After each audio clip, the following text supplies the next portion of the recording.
नाज़रीन, इस प्रोग्राम में एक दफ़ा फिर आपको खुशामदीद कहते हैं। सेठी साहब से गुफ्तगू हो रही है। आज हम जो मीडिया ओपिनियंस हैं उसके हवाले से बात कर रहे हैं, अखबारात में जो कॉलम्स लिखे जाते हैं उसके हवाले से बात कर रहे हैं। रहमान मलिक साहब की बात हो रही थी। सेठी साहब, ये आपको रहमान मलिक साहब बड़े प्यारे लगते हैं। मुझे तो बहुत प्यारे लगते हैं। सारा वक्त आप रहमान मलिक साहब की बातें करते हैं। इतना कुछ लिखा जा रहा है सेठी साहब उनके बारे में। आजकल चुप है रहमान मलिक साहब। हाँ, आपने नोट किया?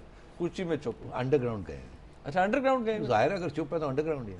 अच्छा, क्या सवाल क्या है? सवाल ये है सेठी साहब, ये भी एक ओपिनियन है कि सियासी तौर पे तो हमने डिस्कस करें। उन्होंने कहा कि जी जो आर्टिकल 45 है जिसके ज़रिए प्रेसिडेंशियल पार्डन दी जाती है, वो आज तक इसका इस्तेमाल इतना कंट्रोवर्शियल नहीं हुआ जितना कि अब हो रहा है। लिहाजा ये हमारे आइन के भी अगर लिखा जाए तो एक तरह से ये उस स्पिरिट में नहीं इस्तेमाल हो रहा है जिस स्पिरिट में एम्बेड किया गया था कॉन्स्टिट्यूशन। दो बातें, सही बात कह रहे हैं कि जिस स्पिरिट में ये कानून बनाया गया था वो नहीं इस्तेमाल किया जा रहा, पहली बात। दूसरी बात ये कि ये पहली दफ़ा तो नहीं है कि ये नहीं सही इस्तेमाल किया जा रहा। इससे पहले भी तो हुआ। उस वक्त क्यों नहीं हमने ये बात कही? ये नवाज शरीफ साहब के बोल, मतलब प्रेसिडेंट रफ़ीक तारड़ साहब ने एक फौजी जर्नल के कहने पे एक सियासी फैसला पार्डन का एक फॉर्मर प्राइम मिनिस्टर को कर दिया। सही या गलत की बात नहीं। क्या ये प्रेसिडेंशियल पार्डन उस वक्त सही इस्तेमाल हुआ था? क्या प्रेसिडेंट्स को ये चीज़ करनी चाहिए थी या नहीं? मेरा एक कुछ और मौक़िफ़ है। मैं समझता हूँ वो सही इस्तेमाल हुआ था, वो सही इस्तेमाल हुआ था। एक लीडर था। नहीं, लीडर की बात नहीं। बात यह है कि एक सियासी क्राइसिस थी, उस क्राइसिस को हमने रिजॉल्व करना था। क्राइसिस रिजॉल्व करने के लिए, आगे बढ़ने के लिए you have to do certain things. कानून में इतनी गुंजाइश छोड़ी जाती है, इसीलिए आज तक लॉ ऑफ नेसेसिटी इस्तेमाल किया गया कि जी जब फौज टेक ओवर कर ही लेती है तो फिर आप उसको आप क्या करेंगे? लेजिटिमाइज नहीं करेंगे तो फिर क्या होगा? फारग हो जाएंगे। इसीलिए लॉ ऑफ नेसेसिटी क्रिएट किया गया, इसीलिए डिस्क्रेशनरी पावर्स क्रिएट किए गए कि ये कानून है मगर चीफ मिनिस्टर या प्राइम मिनिस्टर के पास इतनी सी लेवरेज है कि वो अपना डिस्क्रेशनरी पावर इस्तेमाल करके तो इस लॉ को तब्दील कर सकता है या बेंड कर सकता है। मगर इसके पीछे एक स्पिरिट होती है, स्पेशल सर्कमस्टांसेस होते हैं। हुआ ये कि उस वक्त भी एक बहुत सीरियस पॉलिटिकल क्राइसिस थी जिसमें वो इस्तेमाल किया गया। साहब, उस वक्त आप कंपैरिजन कर सकते हैं इससे? देखिए, प्रेसिडेंशियल पार्डन हो चुका था for political reasons. Political reasons, बिल्कुल ठीक। इसको पॉलिटिकल रीजंस के लिए प्रेसिडेंशियल पार्डन नहीं होते, मगर उससे पहले भी एक प्रेसिडेंशियल पार्डन था। वो आप लोग भूल गए। वो क्या था? आप बताएं। जुल्फिकार अली भुट्टो ने मुजीबुर रहमान को पार्डन करके जेल से निकाल के और अलविदा करके बांग्लादेश भेजा था। उसको पहले अगरतला कंस्पिरेसी केस और वो सारे केसेस में वो उनको अरेस्ट किया हुआ था। ट्रीजन का चार्ज था उनके ऊपर और कन्विक्ट हो, वो कन्विक्शन की बात हो रही थी। वहां उन्होंने उनको रिहा किया via presidential directive. It was like a presidential pardon. क्यों? To resolve the crisis. War हो चुकी थी, बांग्लादेश बन चुका था, अब आगे बढ़ना था, अब रिलेशंस कायम करने थे, हिंदुस्तान से लोग वापस लाने थे अपने प्रिजनर्स ऑफ वॉर, बांग्लादेश के साथ डिप्लोमेटिक रिलेशंस क्रिएट करने थे ताकि बैड ब्लड खत्म हो। भुट्टो साहब ने इस्तेमाल किया। उसके बाद जियाउल हक साहब, that was before this constitution. No, it was, but doesn't matter ना। we talking about a presidential pardon. India में भी तो होता है। उससे पहले जियाउल हक साहब ने भी एक बड़ी दिलचस्प चीज की थी। भुट्टो साहब ने सारी नॉर्थ वेस्ट फ्रंटियर की लीडरशिप और बलूचिस्तान की लीडरशिप को हैदराबाद कंस्पिरेसी केस में अंदर कर दिया था। कंस्पिरेसी केस था, ट्रीजन के चार्जेस थे। ट्रीजन केस के अंदर 55 लोग थे, जिसमें से 40-45 MNAs और MPAs थे। इलेक्टेड लोगों को पकड़ के ट्रीजन में अंदर किया हुआ था। 2 चीफ मिनिस्टर्स थे, 2 गवर्नर्स थे वहां और 2 पार्टीज के लीडर्स थे वहां, और भुट्टो साहब ने उनको अंदर रखा हुआ था। जियाउल हक जब टुक ओवर, उन्होंने वो केस खत्म नहीं किया। उन्होंने केस को क्लेमेंसी, मतलब उन्होंने कहा जी we are withdrawing the case, pardon कर दिया हमने। तो Ziaul Haq also carried out the same thing on the 1st of January 1998। तो ये एक पॉलिटिकल प्रोसेस को मूव करने के लिए इस्तेमाल भी किए जाते हैं। यहां भी एक डेडलॉक बन रहा है।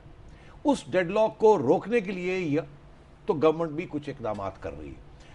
अब मैं ये समझता हूं कि ये इतनी आगे बात चली गई है कि ये डिस्क्रेडिट होना शुरू हो गया। इसलिए मैंने कहा था आपको, कल को अगर हुकूमत का कोई सपोर्टर को सुप्रीम कोर्ट इधर उधर कर देता है तो गवर्नमेंट उसको बचाने के लिए, ये शो करने के लिए कि हम यूनाइटेड हैं, हम एक दो अपने दोस्तों को नहीं गिरने देंगे, तो they start using this is a miss use of the law.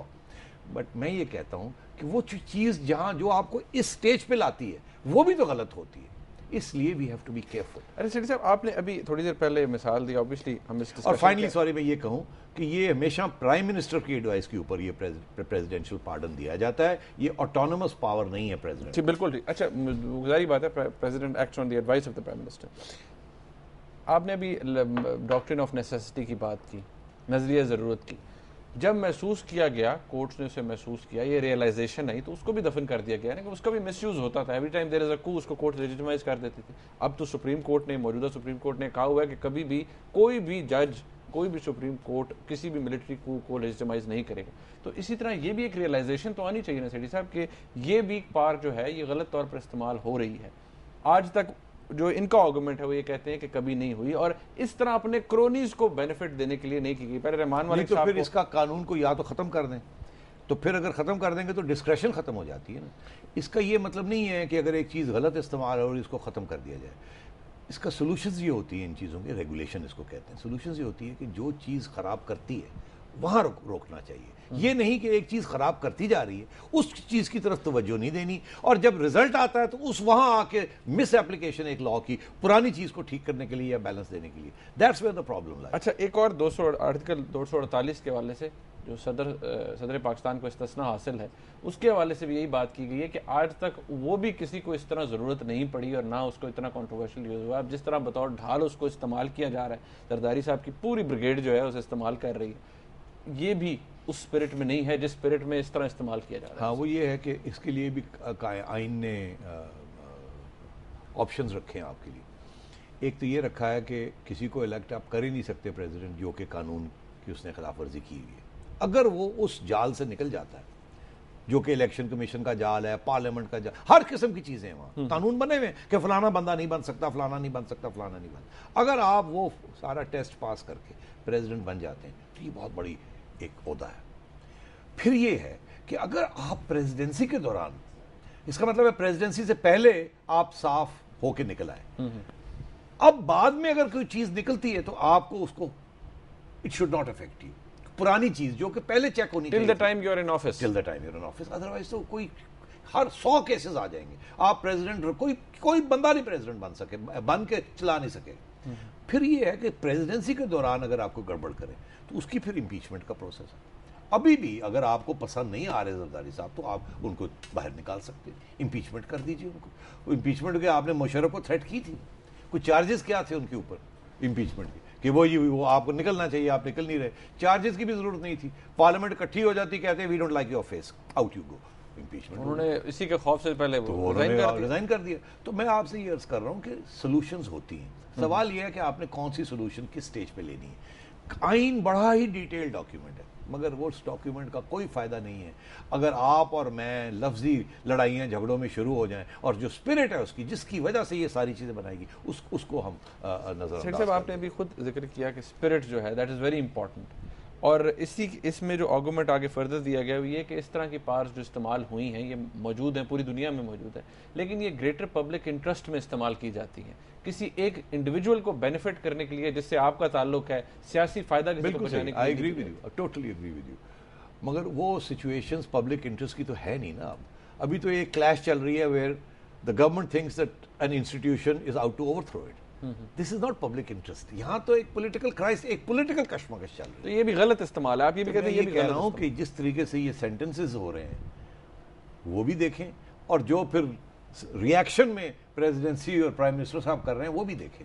ये आप वन हैंड नहीं देख सकते, दो हाथ से ताली बजती है, और ये दो हाथ से प्रॉब्लम हो रहे हैं यहाँ में। सेठी साहब, अब वक्त हमारे पास कम है, ये बिल्कुल आखिरी 1-2 मिनट है। कराची के हवाले, कराची की सिचुएशन भी हमने डिस्कस की परसों अपने प्रोग्राम में।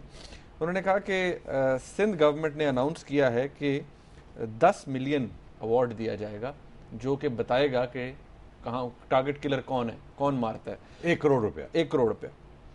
अब उन्होंने कहा जी ये अनाउंसमेंट बहुत इंटरेस्टिंग है, लेकिन ये सिंध गवर्नमेंट को ही मिल जाएगी क्योंकि सिंध गवर्नमेंट खुद बड़ी गरीब है। मेरा ख्याल है ये सही है। उसकी वजह यह कि सिंध गवर्नमेंट ने तो ऑलरेडी इशारा कर दिया ना। सिंध गवर्नमेंट पीपल्स पार्टी की गवर्नमेंट है, पीपल्स पार्टी की गवर्नमेंट एमक्यूएम को कहती है कि सारी रिस्पॉन्सिबिलिटी उनकी है। वो ये भी गलत बात है, वही बात दो हाथ वाली।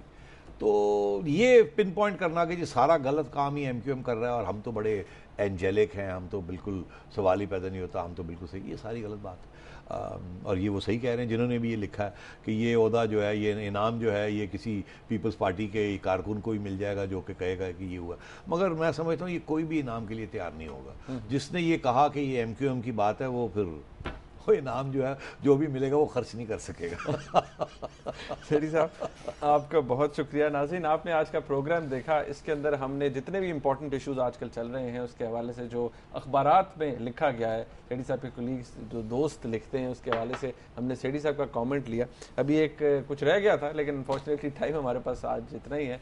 इंशाल्लाह आपसे अगले हफ्ते मुलाकात होगी। देखने का बहुत शुक्रिया। अल्लाह।